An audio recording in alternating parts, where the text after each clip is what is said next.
গোটা বাংলায় বিজেপির সংগঠন বলার মতো অবস্থায় নেই।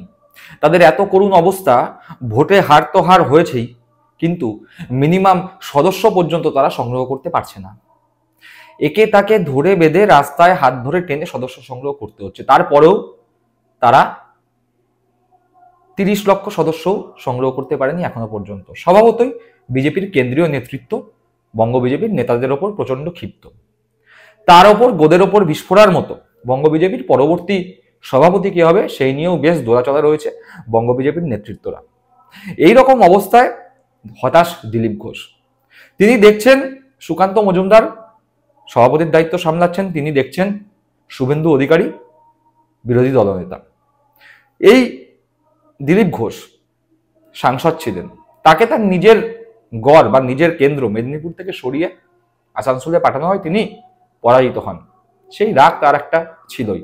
তার উপর বঙ্গ বিজেপি এমনভাবে পর্যুদস্ত হয়েছে তৃণমূলের কাছে, লোকসভা ভোট হোক, পঞ্চায়েত বা পৌরসভা, এমনকি হালফিল হয়ে যাওয়া 6টি বিধানসভা উপনির্বাচনও রীতিমতো বিজেপি তৃণমূলের কাছে একেবারে গোহারান হেরেছে।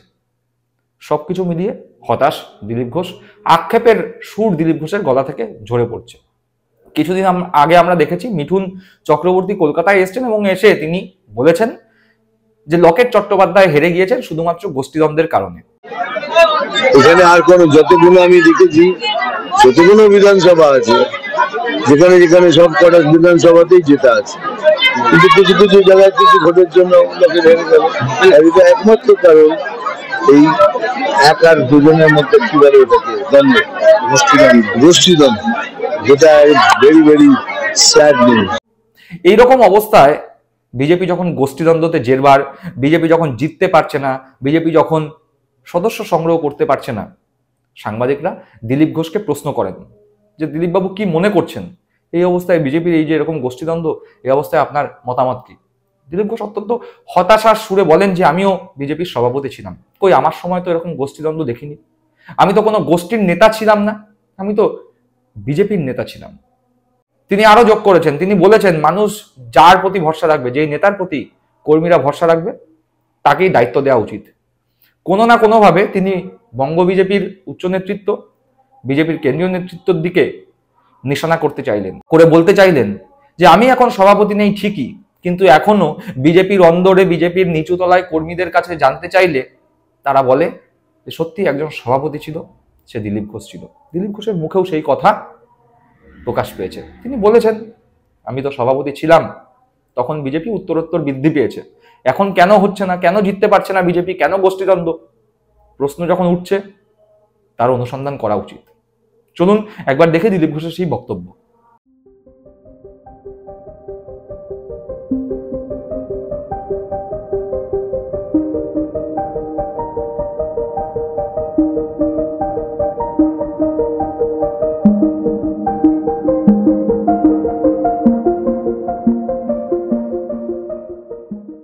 মিঠুন চক্রবর্তী প্রকাশ্য বলছেন লকেট চট্টোপাধ্যায় হেরেছেন গোষ্ঠীদ্বন্দ্বের জন্য।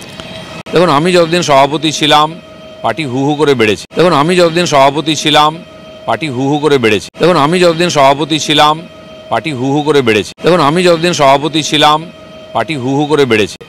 41% ভোট আমরা পেয়েছি পশ্চিমবাংলায়, রেকর্ড। তো তখন কিন্তু কেউ গোষ্ঠীদ্বন্দ্বের কথা বলেনি, বা আমারও মনে হয়নি কোনো গোষ্ঠী আছে পার্টিতে। আর আমিও কোনো গোষ্ঠীর নেতা ছিলাম না, আমি পার্টির নেতা ছিলাম না, আমি পার্টির নেতা ছিলাম না, আমি পার্টির নেতা ছিলাম। পশ্চিমবাংলার লোকও পরে স্বীকার করেছে। তো আজ যদি এই গোষ্ঠীদ্বন্দ্বের কথা ওঠে আর এরকম সিনিয়র কার্যকর্তারা বলেন, তো পার্টিকে সিরিয়াসলি ভাবা উচিত। সত্যি সত্যি গোষ্ঠী আছে, গোষ্ঠীদ্বন্দ্ব আছে কি নাই, যদি থাকে কেন হয়েছে, তার সমাধান কি বার করতে হবে।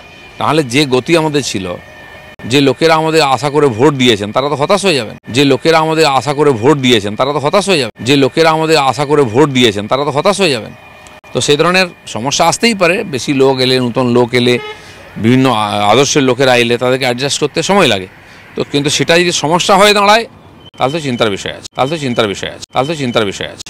বাংলায় কেন জিতি না আমরা, এ প্রশ্নের উত্তর খুঁজতে হবে। আমরা খুঁজেছি, লড়াই করেছি, মানুষ স্বীকার করেছেন, তো অর্ধেকটা হয়ে গেছে। তো আমার মনে হয় যে কোনো ব্যক্তি সম্বন্ধে সবার মতামত আলাদা হতেই পারে, তো কারোর প্রতি যদি পার্টির লোকেদের, সমাজের বিশ্বাস থাকে তাকে নেতা করা উচিত। শুনলাম দিলীপ ঘোষের সেই বক্তব্য, স্পষ্টতই দিলীপ ঘোষ যে হতাশ, তার সেই হতাশার সুর, তার সেই আক্ষেপের সুর দিলীপ ঘোষের গলা থেকে ঝরে পড়ল।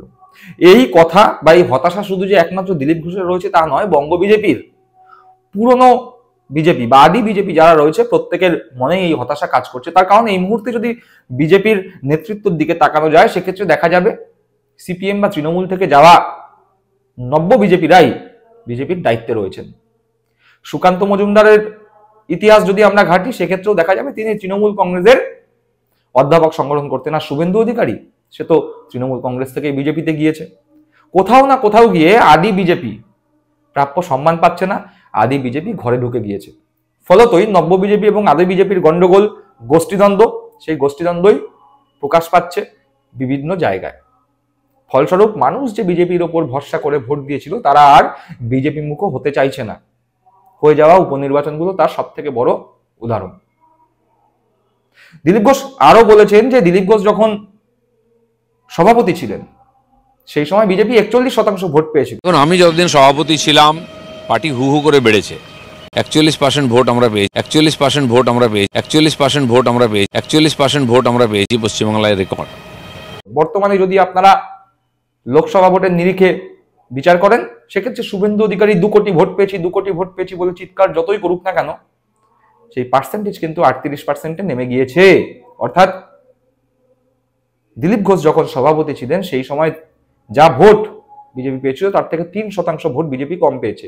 সেই কথা বলেও দিলীপ ঘোষ কিন্তু শুভেন্দু অধিকারী, সুকান্ত মজুমদারকে স্মরণ করিয়ে দিলেন, দল যেভাবে চালানো উচিত দল কিন্তু সেভাবে চলছে না। তাই তিনি যোগ করেছেন, মানুষ যাকে, কর্মীরা যাকে নেতা হিসেবে মেনে নেবেন তারই সভাপতি হওয়া উচিত। তো কারোর প্রতি যদি পার্টির লোকেদের, সমাজের বিশ্বাস থাকে তাকে নেতা করা উচিত।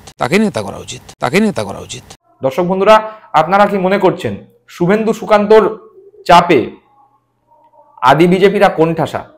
আদি বিজেপিরা আর কতদিন মুখ বুজে বিজেপিতে থাকবে? তারা কি কিছুদিনের মধ্যেই গোষ্ঠীদ্বন্দ্ব প্রকাশ করবে, নাকি আদি বিজেপিরা দলবদ্ধভাবে বিজেপি ত্যাগ করবে? প্রশ্ন রইল আপনাদের কাছে।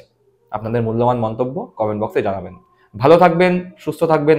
জয় হিন্দ, বন্দে মাতরম।